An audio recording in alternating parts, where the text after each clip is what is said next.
Assalamualaikum warahmatullahi wabarakatuh. Baik rekan-rekan sekalian, kembali kita live ini ya, eh, dari akun saya. Bentar guys.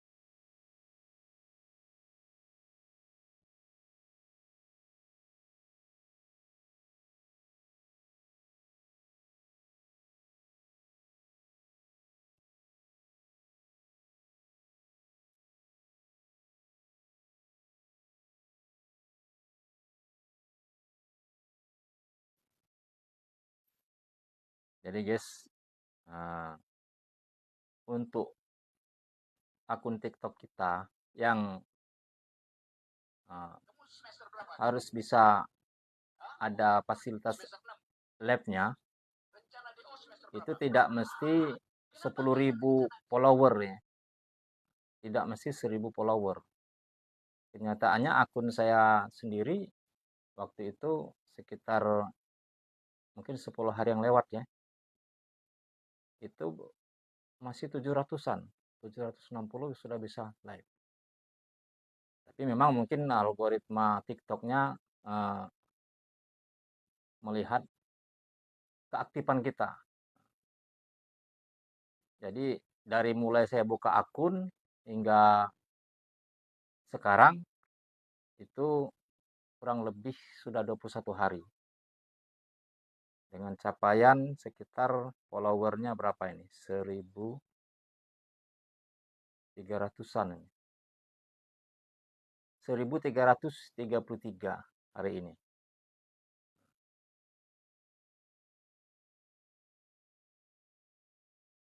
Jadi nggak mesti 1.000 follower untuk bisa ada fasilitasi live-nya. Memang kalau hari ini memang bisa live sudah berapa hari ini karena memang sudah di atas 1.000 ya. Jadi kebanyakan yang informasi yang kita terima baik di rekan-rekan TikTok ini mengatakan bahwa untuk kita bisa live sendiri, siaran langsung, live streaming itu kita harus 1.000 follower. Nyatanya saya tidak. Ini betul nih, saya tidak berbohong. Waktu itu sekitar 700-an, 760 nggak salah. Tapi memang rekan-rekan sekalian kita memang harus aktif. Yang pertama sekali kita tidak segan-segan, tidak pelit gitu untuk memfollow. Nah, terutama follow akun-akun yang memang ya pengikutnya besar dan dia sering siaran langsung. Kita follow. Selain kita follow, kita juga menyukai. Kita pencet love itu. Itu pun kita jangan pelit-pelit untuk menyukai. Toh tidak ada ruginya kita. Mencet atau tidak mencet kita tidak ada rugi dan tidak ada untungnya. Tapi paling tidak algoritma TikTok menilai akun kita ini adalah akunnya aktif dan memang orangnya ya butuh gitu ya dengan TikTok itu. Sehingga nilainya begitu. Nah, selain kita juga untuk menyukai, like itu atau mencet tanda love itu ya, kita juga sekali-sekali berkomentar tidak masalah. Memang kebiasaan kita memang kurang perhatian ya untuk komentar ini. Kurang perhatian. Kenapa kurang perhatian? Memang kebiasaan kita. Mungkin saya bukan mengatakan kita orang Indonesia tidak bagus, bukan ya. Tapi kadang-kadang kita kurang menghargai karya atau usaha orang lain untuk memberikan manfaat. Jadi setiap rekan-rekan sekalian yang ada di akun TikTok ini, tentunya kita selalu memberikan hiburan. Hiburan, mungkin pendidikan, mungkin informasi. Ini kita patut hargai. Saya sangat menghargai kawan-kawan yang memberikan edukasi, memberikan pendidikan, memberikan pengetahuan, memberikan informasi tentang seputaran TikTok terutamanya itu. Sehingga kawan-kawan maupun saya sendiri yang belum tahu menjadi tahu dan menerapkannya. Insya Allah akan ada manfaat untuk diri kita. Kalau kita mau menerapkannya. Dan kita juga selalu husnuzon bahwa mereka yang memberikan edukasi, memberikan informasi, itu adalah orang-orang berniat baik. Artinya dia given, memberikan. Tidak ada salahnya kita berkomentar di situ. Mungkin terima kasih kek, mungkin mantap kek. Kita menghargai pengorbanan. Mungkin juga lebih baik lagi kita juga membagikannya apabila itu hal yang bermanfaat. Kita bagikan mungkin ke akun media sosial yang lainnya, ke WhatsApp, ke Facebook, dan lain sebagainya. Sehingga manfaat itu akan menyebar kepada orang lain. Dan hal inilah yang dinilai oleh akun TikTok ini. Dan ada lagi namanya favorit. Nah, itu juga disukai oleh TikTok. Apabila kita menyukai suatu video, suatu tayangan, kita juga pencet favorit. Sehingga akan masuk di kolom favorit TikTok kita. Ini sangat bermanfaat. Apalagi itu informasi yang mungkin kita perlukan suatu saat. Kalau dia masuk di kolom favorit, kita akan mudah mencarinya. Karena untuk kita mencari akun yang asal aslinya itu kita mungkin susah mencarinya. Mungkin nama juga nggak hafal. Tapi kalau di favorit kita sudah lihat. Disinilah artinya akun TikTok itu menilai kita aktif. Otomatis akun kita ini juga akan ditampilkan di akun-akun yang lain untuk di-follow, untuk diikuti. Dengan harapan orang akan mengikuti kita. Maka saya di minggu pertama buka akun TikTok itu banyak sekali ininya. Yang suruh ikut balik ya. Ikut balik artinya orang mengikuti kita tapi kita belum mengikuti dia. Orang sudah memfollow akun kita belum memfollow akun dia. Saking banyak tiap hari itu. Karena saya tidak segan-segan memfollow orang lain, memfollow akun lain. Lihat kalau akunnya sudah akunnya FYP ya kata orang apa itu FYP, saya juga begitu paham ya. Karena saya belum sampai FYP itu. Tapi dari siaran live saya sudah dapat $0,06, sangat kecil. Tapi ya kita syukurlah. Dan saya juga tidak minta rekan-rekan sekalian memberikan juga silakan, tidak juga tidak masalah. Yang penting kita pengguna akun TikTok ini mestinya kita given, artinya memberikan, terus memberikan. Kalau kita memberikan manfaat kepada orang lain, kepada orang banyak, insya Allah nanti akan ada balasannya. Tidak dari orang itu, tapi yang Maha Kuasa akan tahu. Memang kebanyakan kita ini kita ingin di-follow, ingin diikuti, tapi kita tidak mau mengikuti. Akhirnya tidak ada keseimbangan. Seandainya kita memfollow akun orang lain juga memfollow akun kita, itu namanya berteman. Tapi yang jadi masalah ini, kita memfollow akun-akun orang lain, tapi ada akun-akun yang tidak memfollow balik. Seperti akun saya ini. Akun saya ini punya pengikut 1.333. Saya mengikuti orang lain 2.199. Ini pincang. Padahal kalau akun saya pribadi ini, saya setiap orang yang memfollow saya maka akan saya follow balik. Selisihnya cuma 14 follow selisihnya. Sudah saya scroll sampai bawah itu. Maksud saya mau membalas orang yang sudah memfollow saya yang 14 kelebihan itu. Ada 2 akun yang sudah terblokir, tidak bisa di-follow. Saya ingin 14 itu saya ikuti juga, sehingga antara teman dan jumlah pengikut saya ini seimbang, sama. Tidak seperti yang saya ikuti, hampir 2 kali lipat. Nah, jadi kita suka memfollow orang, tidak ada ruginya. Jangan hanya kita minta di-follow, minta diikuti, tapi kita nggak mau mengikuti orang. Walaupun kita ini sudah akunnya besar, pengikutnya sudah banyak, mungkin jutaan. Tidak ada salah juga kita mengikuti akun orang lain. Kebanyakannya kita ini mengikuti akun orang lain, tapi orang lain itu tidak mengikuti akun kita. Gitu. Padahal kita sini kan tujuan utama kita di TikTok ini adalah untuk mencari teman, mencari pergaulan, bersosialisasi bersama kita. Dan ada kemungkinan kita ada profit ekonominya. Sehingga kita bisa mendapatkan keuntungan atau benefit dari akun TikTok ini. Dengan uang 10% Rp100. Tekor, tekor itu. Dibandingkan dengan pulsa paket yang kita pakai. Walaupun kita juga pakai WiFi, tetap tekor Rp100. Untuk apa uang Rp100? Dapat apa uang sekarang? Jadi jangan terlalu berharap, tapi kita jadikan alat ini untuk komunikasi, sosialisasi, membangun persaudaraan, membangun kita untuk mendapatkan kepahaman-kepahaman. Kalaupun ada misi lain untuk bisnis segala macam, sistem affiliate segala macam itu ya sah-sah saja. Kalau Anda suka yang ditawarkan dijual ya dibeli. Kalau tidak ya tidak apa-apa. Tapi memang itulah keunggulan TikTok.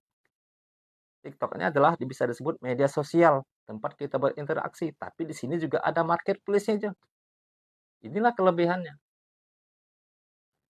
Cuma saya harapkan juga di TikTok ini juga memang perlu banyak pembenahan-pembenahan dari segi manajemen maupun fitur-fiturnya. Satu contoh, promosi ya. Nah, kita akan promosi, umpama kita ingin promosikan postingan. Supaya postingan kita ini lebih banyak dikunjungi orang. Layangannya semakin besar. Jadi kita promosikan. TikTok senang dipromosikan, dia senang. Karena kenapa? Ada pemasukan. Mereka ini juga mencari uang. TikTok ini juga mencari duit.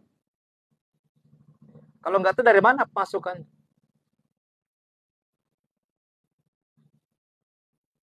Dari mana pemasukannya? Dia juga mencari duit.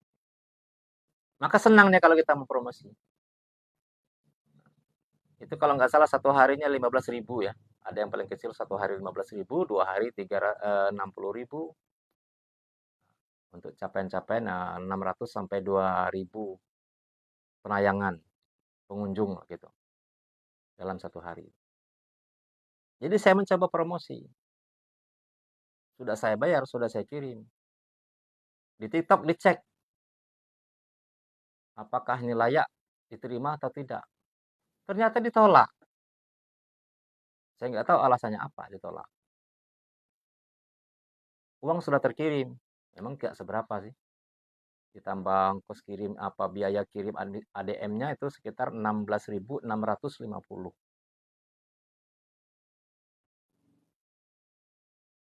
Setelah itu dia menyampaikan dalam pesannya bahwa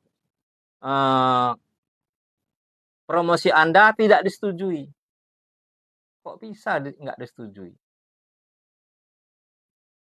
Mungkin kalau saya mengkritisi, sebenarnya kalau sudah layak tayang di akun itu suatu video, itu mesti tidak ada halangan kemana-mana. Kalau memang dia itu bermasalah, melanggar ketentuan, mungkin standar komunitas lah, apakah lebih baik dimatikan saja, nggak usah terbit di postingan itu, sehingga tidak dipromosikan lagi. Ini bisa terbit, bisa ditayangkan, banyak pengunjungnya. Ketika kita akan promosikan, tidak disetujui. Uang sudah dikirim, tidak disetujui, tetapi uang juga tidak dikembalikan. Nah, ini masalahnya ini. Bukan masalah jumlah uang ya, bukan masalah jumlah uang, tapi si etika bisnis, sistem bisnis. Artinya kalau permintaan itu tidak disetujui, ya kembalikan dong. Mekanismenya seperti itu. Bagaimana orang mau mempromosikan dengan nilai yang besar? Di tes yang kecil saja, itu tidak kembali. Saya tidak mempermasalahkan itu, ya silakan tidak mempermasalahkan. Yang saya permasalahkan sistem yang digunakan itu, kenapa masih harus disetujui dan tidak disetujui? Mestinya postingan itu tidak bisa disetujui terbit, sudah. Artinya dia kalau sudah tidak bisa diterbit atau mungkin dihilangkan suaranya segala macam itu karena melanggar standar komunitas, sehingga orang juga tahu nggak mungkin itu dipromosikan karena kenapa? Postingan video tersebut sudah tidak sesuai lagi. mungkin melanggar aturan, tidak mungkin dipromosikan. Ini videonya mulus, tidak ada masalah, diajukan promosi, tidak disetujui mau ditinjau. Oke, kalau memang harus memerlukan persetujuan, artinya ada uang jasa itu dipakai oleh TikTok. Tapi pada kenyataannya tidak disetujui, sampai sekarang sudah 3 hari uangnya juga tidak kembali. Mesti dikembalikan dong. Walaupun uang itu cuma 16.650 atau dialihkan ke pindahkan dengan postingan video yang lain.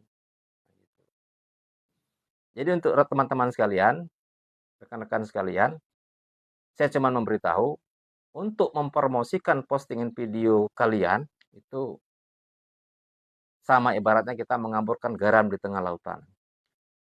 Karena akan ada dua pilihan, disetujui atau tidak disetujui.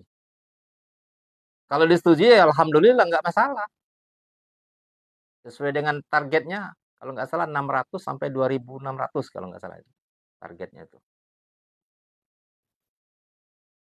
Kalau tidak disetujui, uangnya tidak kembali, video tidak dipromosikan.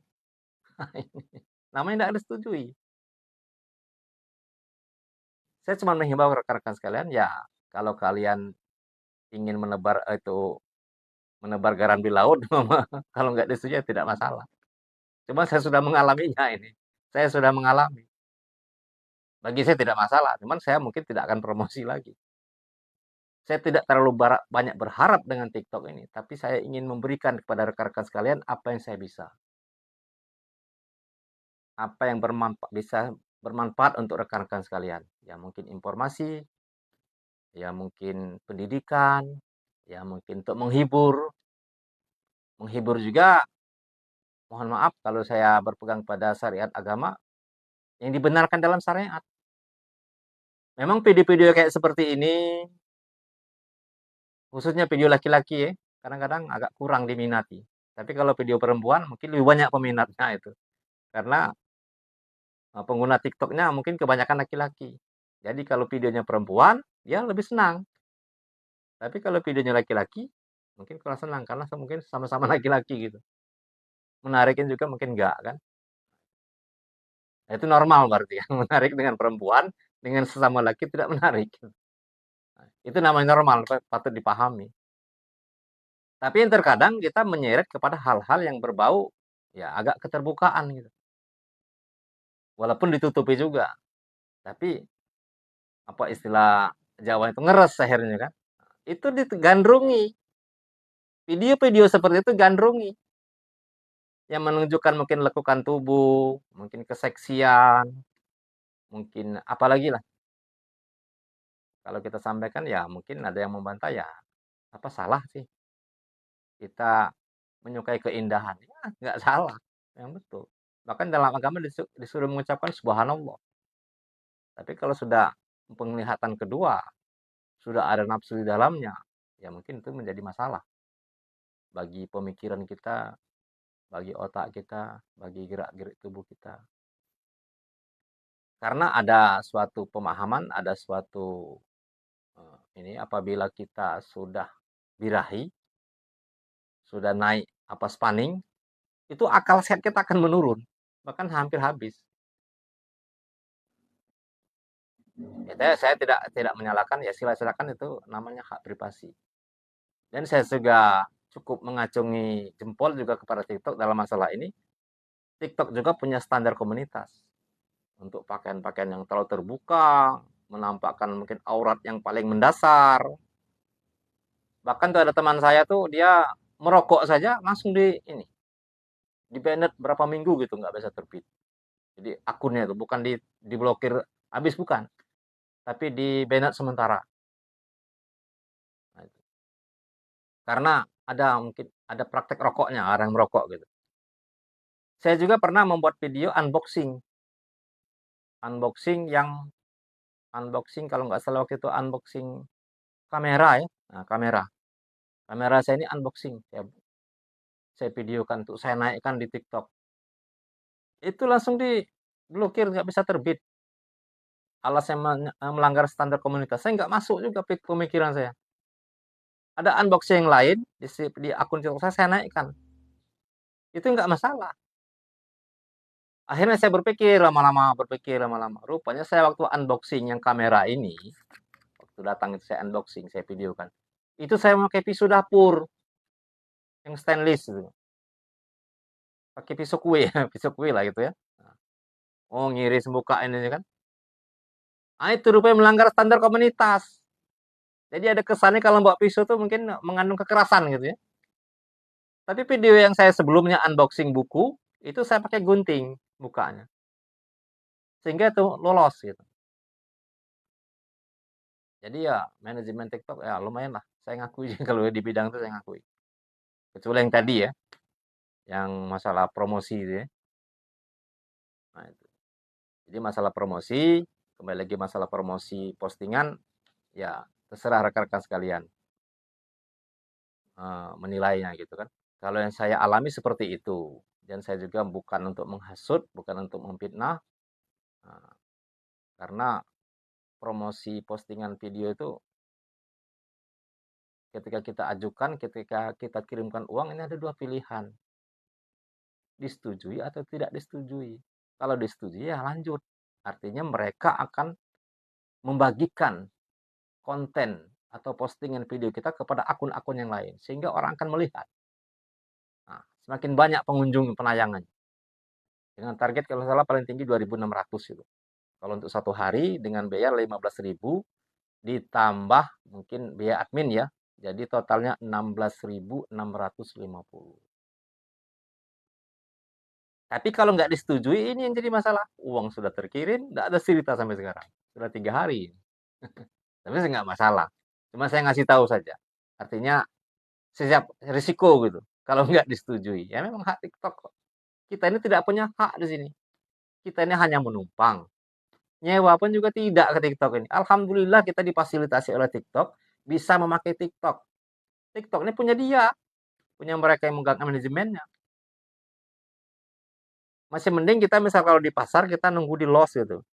Atau di peta-peta atau di lapak-lapak itu kan nyewa tuh. Baik dengan pemerintah maupun dengan yang pembeli pertama bisa juga dioper. Berapa setahun kayak apa bulan. Di TikTok nggak ada itu. Kita difasilitasi asal ada email, nomor telepon, ada HP. Jadi juga kita nggak bisa banyak tuntutan, kita numpang. Kalau mereka mau blokir juga nggak masalah. Kita cuma numpang. Jadi rekan-rekan sekalian, kalau saya pribadi di TikTok ini jadi sarana saya untuk menyampaikan informasi. Nah,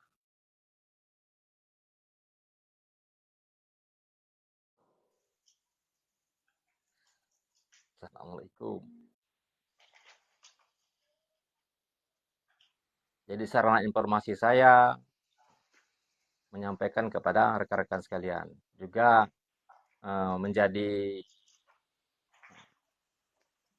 bahan untuk menyampaikan ya bisa dibilang seperti saya share langsung tadi sebelum Isya saya membacakan kitab ya sarana untuk dakwah gitu.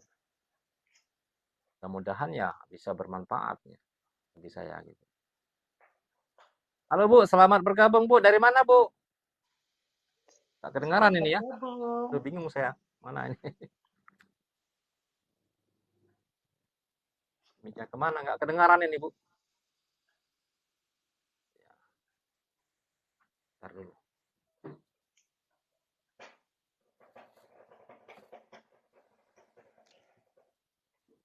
Kalau pakai mic ini nggak kedengaran Bu suaranya. Ya. Jadi jadi kita gipen aja gipen. Sudah saya ulangi dari tadi bahwa kita jangan terlalu berharap TikTok ini akan memberi kita uang. Yang memberi kita uang ketika kita live seperti ini adalah rekan-rekan sendiri. Ada yang pernah ngasih berlian kayak, ada yang pernah ngapa kayak. Karena rekan-rekannya suka pada kita. Karena ada jalinan silaturahmi tadi. Ya sepengetahuan saya dapat berlian sudah 2 kali ya, 3 kali. Dan memberi orang baru 1 kali. Ya namanya baru baru live kita ini. Akun aja sudah baru umur 21 hari, 3 minggu akun ini. Sudah bisa live juga, alhamdulillah. Akan kita kembangkan terus, ini dari 1.300 ya, follow akan kita mencapai 2.000. Katanya kalau postingan video kita tuh sudah FYP, nanti dimasuki iklan, dapat duit dari situ. Ya terserah lah. Kalau saya sendiri, yang penting bisa menyampaikan informasi, baik tentang politik, pemerintahan, hukum, karena saya juga bergerak di bidang itu, di bidang informasi, sebanyak-banyaknya kepada manusia. Dan inginnya itu bermanfaat. Tidak ada maksud lain untuk mengadu domba, untuk kemudian mencemarkan nama baik, itu tidak. Maka kita rekan-rekan harus hati-hati dalam berbicara, jangan sampai mengandung unsur sara, suku, agama, ras, dan golongan. Antara golongan. Ada undang-undangnya. Kita harus hati-hati, yang penting kita tetap saling memotivasi, memberi semangat pada kawan-kawan, agar akun kita semakin baik, memberi manfaat kepada orang banyak. Percayalah, kalau kita berniat baik, memberikan manfaat seperti edukasi, informasi, kemudian pengetahuan-pengetahuan yang bisa digunakan oleh rekan-rekan kita dalam kehidupannya sehari-hari, itu akan lebih bermanfaat. Itu menjadi pahala kita juga. Dan yakinlah, setiap perbuatan baik pasti akan ada balasan, baik di dunia maupun di akhirat. Setiap perbuatan baik. Maka kita di dalam TikTok ini, kita harus banyak given, memberi. Lepasnya terserah. Gitu. Bahkan sebenarnya kita minta follow, minta apa istilahnya, minta like, minta komentar, minta bagikan, berarti kan kita menuntut. Kalau kita ikhlas memberikan kebaikan, menyampaikan informasi, menyampaikan pendidikan, kita sebenarnya tidak boleh menuntut. Orang mau follow silakan, nggak masalah. Orang like ayo, nggak apa-apa. Mau komentar bagus terserah, mau komentar jelek nggak masalah. Mau membagikan nggak masalah.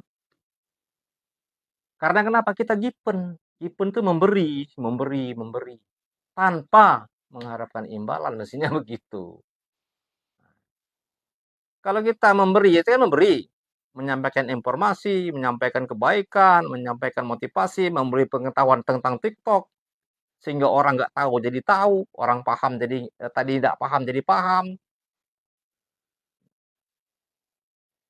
Orang yang tadinya akunnya mungkin nggak berkembang jadi berkembang gara-gara kita informasi. Tapi karena kita minta imbalan tadi, mungkin ya itulah negonya, selesai gitu.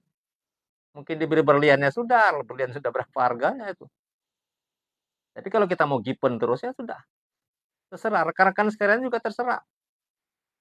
Ya mau like terima kasih, mau komentar alhamdulillah, mau masukkan favorit syukur, tidak masalah. Yang penting saya belajar ini baru belajar ini, belajar menyampaikan. Memang agak beda rekan-rekan sekalian, kita bicara di forum, di podium, di tempat offline dengan di sini memang agak kagok juga. Masih agak kagok. Beda rasanya. Tapi saya yakin ke depan akan lebih lancar. Ini baru belajar ini, baru berapa kali ini. Nah, ini. Bahan pun nggak ada, mau apa disampaikan. Tapi karena saya ingin memberikan yang apa yang saya bisa, mudah-mudahan bermanfaat, menjadi pengetahuan, informasi kita dalam kehidupan sehari-hari. Jadi mohon maaf kalau ini kelihatan mungkin nggak bermutu, mungkin ya kagok, pencahayaan juga ada bayang-bayang, segala macam pakai peci, segala macam seperti ini, kayak ustadz gitu kan. Padahal katanya ustadi, ustadz belum jadi, bukan ustadz beneran, belum. Cuman gayanya aja. Kok penampilannya aneh, agak-agak berbeda gitu kan. Kemudian fasilitas masih kurang, ini mic aja baru dibeli. Nah, tripod juga baru juga, ini baru semua ini. Akun juga baru 3 minggu. Selama ini memang kurang perhatian dengan akun ini. Jadi itu rekan-rekan sekalian, eee, mengenai akun TikTok kita, ya tetap semangat, tetap optimis.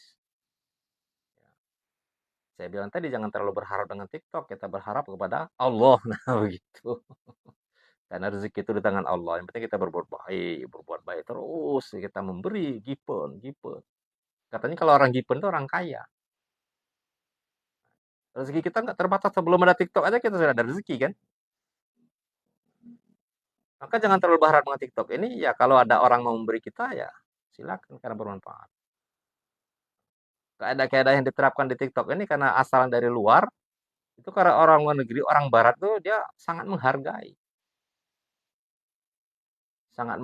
karya orang lain, sangat menghargai apa yang diterima dari orang lain. Sehingga mereka juga memberikan feedback, memberikan umpan. Maka tidak heran, dulu pernah saya sekitar mungkin 10 tahun yang lewat.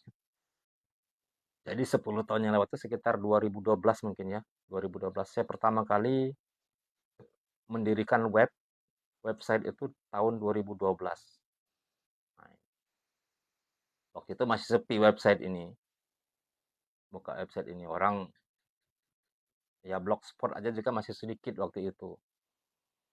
Termasuk WordPress juga masih sedikit. Saya sudah buka waktu itu. Jadi pengunjung kedua terbesar di situ waktu itu Amerika. Amerika dan Eropa setelah Indonesia. Dan kalau untuk komentar malah banyak komentar-komentar dari barat. Jadi pernah satu postingan saya itu sampai 20.000 dalam satu waktu pengunjung. Satu postingan di website tersebut. Sehingga anjlok hostingnya itu. Waktu itu. Dan pada waktu itu iklan Google yang disebut Google AdSense itu memang belum ada saingan, belum ke lain-lain waktu itu sepengetahuan saya. Waktu itu Google AdSense itu iklan Google itu masih di website. Jadi mereka menempel di website. Saya ingat dulu ada ahli IT saya, tim saya itu masang ini iklan Google AdSense tuh gambar-gambar bikini gitu. Ada perempuan-perempuan di Pasifik itu pakai bikini-bikini. Saya bilang kok bisa diganti nggak tuh? Wah itu kirim dari Google katanya. Kalau orang buka web nonton itu katanya dapat duit kita katanya. Itu. Ya memang dapat duit tapi kita sedang memamerkan orang-orang yang di pantai berjemur itu kan pakai bikini orang barat kan. Sudah termasuk kita tuh apa istilahnya tuh memamerkan aurat gitu. Tapi itu kok dari Google kan. Bisa nggak diganti saya bilang. Nggak bisa, udah tutup dulu sementara. Nah, itu. Setelah itu dibuka di apa disambung lagi dengan Google AdSense. Waktu itu masih lumayan pendapatannya dari AdSense itu. Jadi AdSense itu ada dia memasang iklan di kita, di web kita, ada orang buka web kita, itu per pengunjung. Saya lupa waktu itu. Juga ada juga dia per klik. Dan memang itu di approve itu Google sampai sekarang juga masih memakai cara lama. Cara lama Google itu dia berkirim surat untuk memberikan 6 angka kode konfirmasi kepada kita. Jadi kita harus ngambil di kantor pos. Baru kita cocokkan di akun kita, baru di approve terakhirnya. Itu rekan-rekan sekalian. Seiring dengan zaman, seiring dengan perubahan waktu, itulah adanya namanya YouTube. Nah, YouTube itu sendiri, Facebook 2004 ya. Facebook sudah ada duluan ya. Tapi Facebook kan bukan grup dari Google ya, beda ya.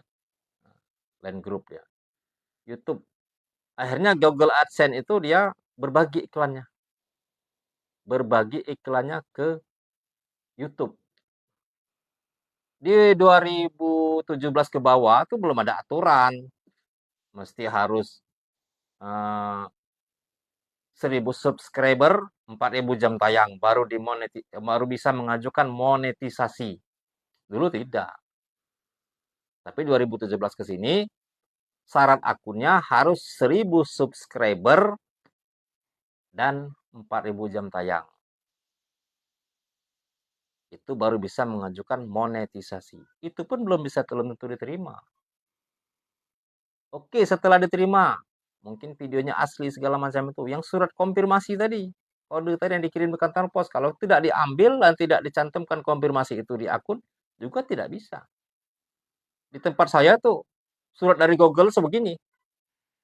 Surat dari Google. Di satu kabupaten kota ini, tempat saya ini.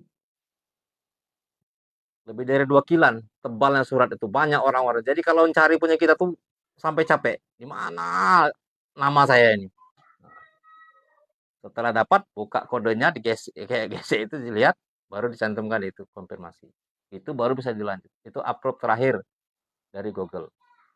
Walaupun sebenarnya Google bisa saja mengirimkan kode itu melalui WhatsApp kayak melalui kan ada nomor kita kan, melalui email. Tapi itu gaya klasik itu tetap dipakai. Ya mungkin rezekinya kantor pos ya. Nah, kalau uh, nggak begitu, nggak terpakai kantor pos itu. Itu rekan-rekan sekalian. Jadi sudah terbagi. Nah sekarang ini sudah ada namanya TikTok. Bukan sekarang ya, mungkin 2-3 tahun lewat. Saya belum tahu juga sejarah TikTok ini. Tahun berapa mulai ada ini. Yang jelasnya hebohnya 2-3 tahun terakhir ya. Saya pikirkan begitu. Jadi Google iklan-iklan sudah terbagi. Perusahaan-perusahaan ini. Maka dari itu sekarang iklan website itu sekitar, saya ambil contoh ya di website saya sendiri ya, di website saya sendiri itu uh, untuk 1.000 pengunjung itu cuma dapat 9.000 rupiah untuk 1.000 pengunjung. Sama kayak YouTube, YouTube sudah murah sekali ya, 14.000 apa gitu per pengunjung. Per kliknya beda-beda ya, naik turun ya, karena dia algoritma, misalnya algoritma Google itu kan membaca website itu mutu tulisannya, kemudian keabsahan gambarnya. Dan yang terakhir ini, mungkin 5 tahun terakhir ini, YouTube itu website, kalau YouTube sudah jelas ya, website itu sendiri dari Google sendiri mau melihat penulis itu siapa, punya kapasitas atau tidak, punya kompetensi apa tidak. Misalnya saya umpama orang biasa gitu, ya katakanlah mungkin ya, petani gitu lah, petani umpama kan, atau pekebun, ya, wira swasta. Saya membuat artikel di website itu artikel tentang kesehatan. Kalau kamu ingin sehat, eh, selalu bertahan ketika musim dingin, makan ini segala macam lah gitu. Kalau kamu kepala pusing masuk angin begini-begini, tips-tips kesehatan lah kata gitu. Lebih kurang begitulah ya. Maka pihak Google akan melihat penulis ini. Lo siapa? Lo siapa? Dan biasanya kalau website itu kan kalau website pribadi itu namanya website pribadi ya. Itu kan ada identitas penulis itu. Mereka akan mencari tahu penulis ini siapa. Apakah dokter, apakah polisi, apakah pengacara, apakah pejabat negara, apakah pengusaha. Pengusaha juga sebesar apa pengusahanya. Nah, mereka tahu. Nah, itu. Tapi bila kita sebagai penulis di situ, di luar daripada bidang kita, ini tidak diakui oleh Google. Inilah yang merendahkan mutu tulisan kita.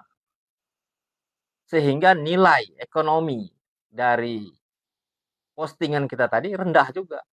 Karena tidak ada kompetensi. Apalagi kalau jiplak. Kita buat artikel, ngambil dari website lain. Kita caplok di situ. Walaupun kita sudah rubah-rubah. Itu kan ketahuan algoritmanya. Lalu plagiat dari website yang lain itu. Tahu mereka. Demikian juga gambar, keabsahan gambar. Gambarnya dari Sianu. Karena yang duluan terbit, yang dari produk asli, yang pembuat aslinya, kreator aslinya misalnya ya, maksud saya asli itu misalnya saya memoto suatu pemandangan, saya naikkan di website. Nah itu yang pertama kali itu, yang asli. Diambil oleh orang lain, diterbitkan juga. Tahu Google itu. bahwa ini punya orang lain. Walaupun tidak didaftarkan hak cipta, dia tahu. Maka ini mengurangi daripada nilai ekonomi dari website kita. Kalau dulu tidak, waktu 2012 ke bawah itu tidak.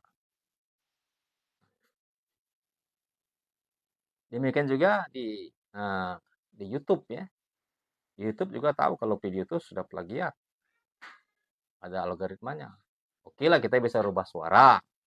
Yang suaranya seperti saya ini mungkin suaranya jadi gember atau jadi kayak suara apa gitu. Suara anak kecil. Tapi dia ada algoritma videonya. Kalau TikTok mungkin agak lebih ringan ya, lebih ringan. Artinya video-video YouTube kita masukkan masih bisa. Kadang-kadang saya mirror videonya itu. Suaranya tetap. Yang hak cipta di TikTok ini menurut saya, yang pengetahuan saya yang baru mulai main TikTok ini adalah musik ya. Nah, musik-musik itu nggak bisa keluar itu. Ada hak cipta nggak bisa hidup di sini. Langsung dimatikan dia, cuma video doang. Jadi yang sudah terbagi-bagi iklan-iklan itu, termasuk TV juga. TV akhirnya kan merosot, tapi TV mungkin nggak hilang ya, belum hilang ya. Bahkan sekarang tuh artis-artis sudah lari ke media sosial, ke TikTok, ke YouTube. Memang zaman era modern ini, orang sudah bisa, dalam istilahnya, membuat TV sendiri. Bisa online sendiri, bisa berpendapat sendiri, bisa mengeluarkan undang-undang sendiri. Kalau dulu kan tidak bisa seperti ini. Kita tahunya nonton TV. TV juga pada awal-awalnya cuma satu siaran, TVRI ya. Mungkin kawan-kawan yang sudah senior ya, kalau yang milenial mungkin dulu masih zaman TVRI, cuma TVRI doang, mungkin dia belum lahir ya. Ya sekarang juga masih ada TVRI itu. Sehingga kita tidak bisa milih-pilih, itulah. Bermunculnya dengan TV, berbagai macam TV, perusahaan TV swasta, itulah namanya ada remote TV itu. Sehingga kita bisa memilih. Biasanya nonton TV itu kalau ketiban iklan, kita pindah ke siaran TV yang lain. Kira-kira iklan sudah habis, kembali lagi ke TV asal. Jadi tangan kita jadi gatal. Ingin berpindah-pindah terus. YouTube juga begitu. YouTube ketika bisa, tadinya masih belum video pendek, masih video panjang, kita scroll juga. Cari yang lain juga. Nah, YouTube ini lebih lagi. YouTube ini 1 menit saja orang menonton itu sudah hebat. Orang kebanyakan ya, orangnya main scroll aja, scroll. 1 menit itu orang mampir di akun kita, di video kita ini, sudah alhamdulillah. Karena kenapa? Sudah banyak pilihan. Orang sudah bisa membuat video sendiri-sendiri. Maaf, ngomong, orang sudah bisa membuat TV sendiri-sendiri. Kita saya bilangnya dulu itu cuma ada TVRI doang. Mau nonton aja, enggak nontonnya sudah. Nah, kita nggak tahu lagi mana ke depannya nanti. Ya, setelah TikTok ini apa lagi yang lebih canggih lagi mungkin kan. TikTok ini saya berpendapat lebih ya. Karena di TikTok ini ya ada marketplace-nya, untuk bisa jualan, ada media sosialnya, ada bisa berteman, saling mengikuti. Bahkan tren sekarang dan ke depan, trennya sudah video.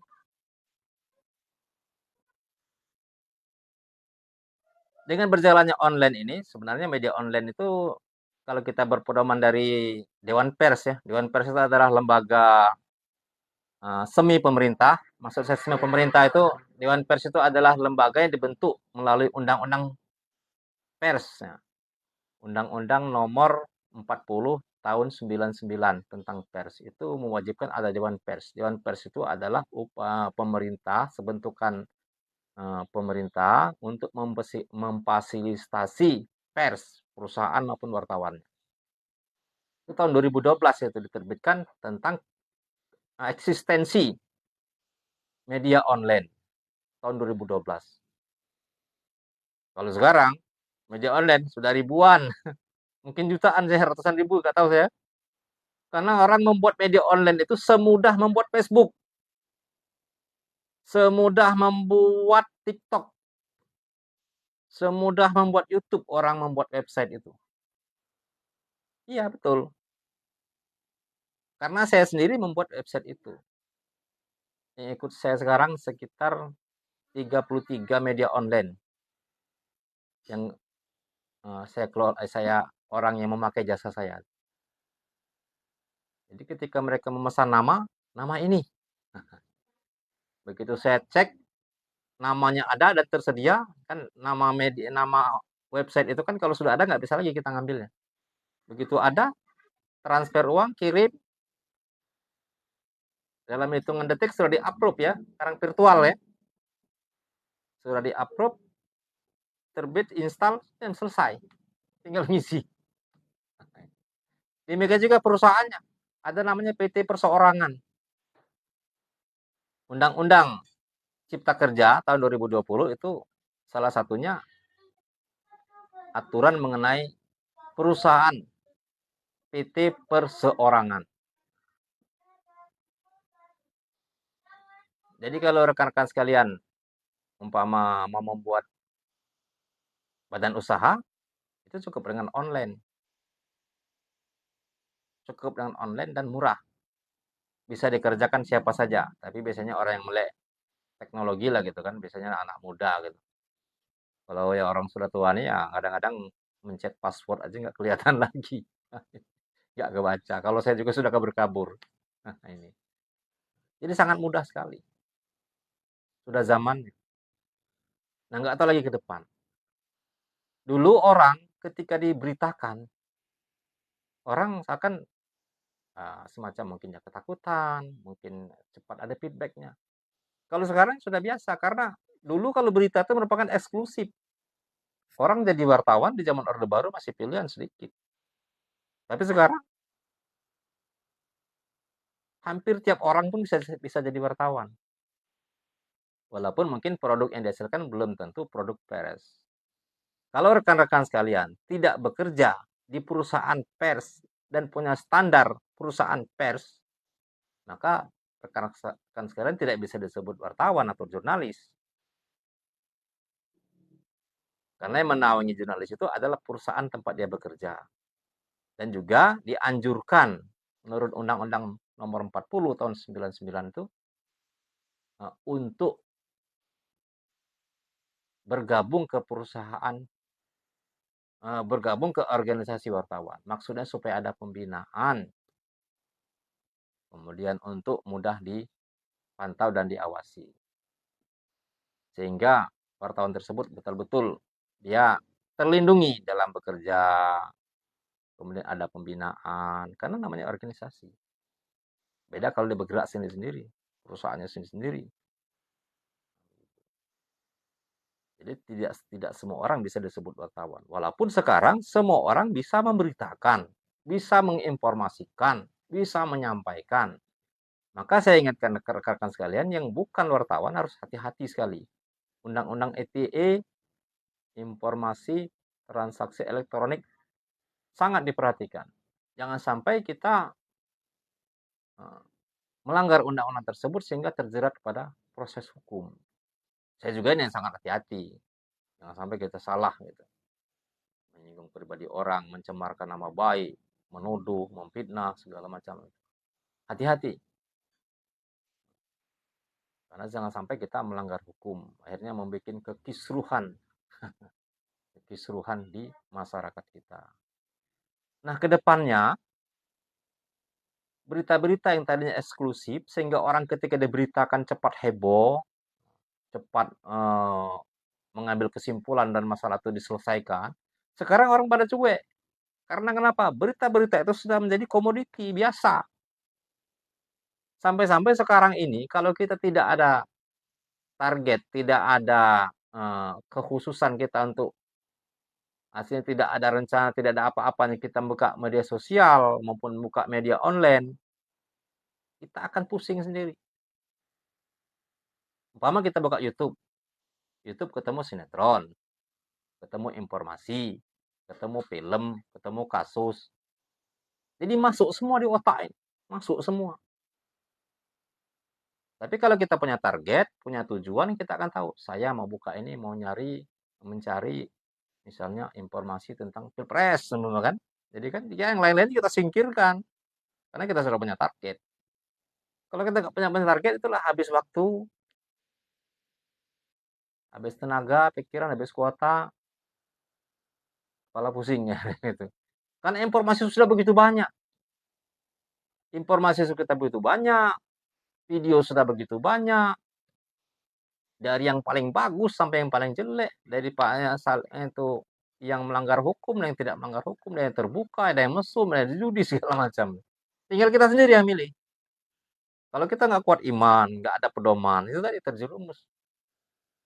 Banyak yang terjerumus itu. Sehingga uh, membawa kehancuran diri sendiri. Karena apa? Informasi, berita sudah sangat terbuka, nggak ada batasan lagi. Apalagi ada media sosial, sudah sangat terbuka.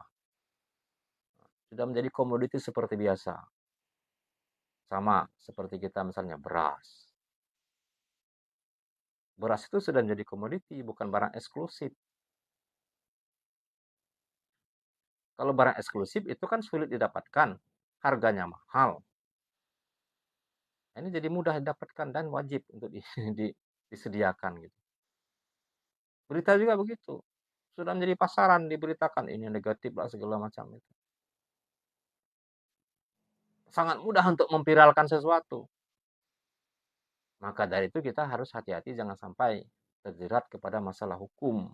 Undang-Undang Informasi Transaksi Elektronik itu. Tahun 2008 ya undang-undang itu.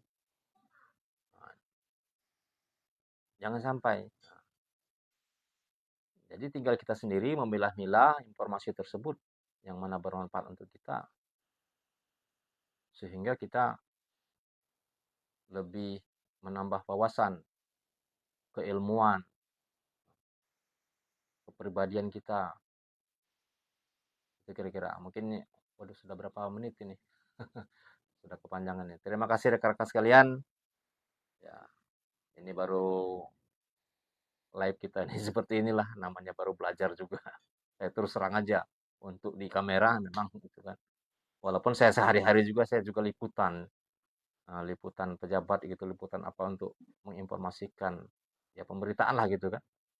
Memang ya jurnalis begitu. Dia memvideokan orang, memoto orang, wawancara dia dia bisa dibilang memang bidangnya.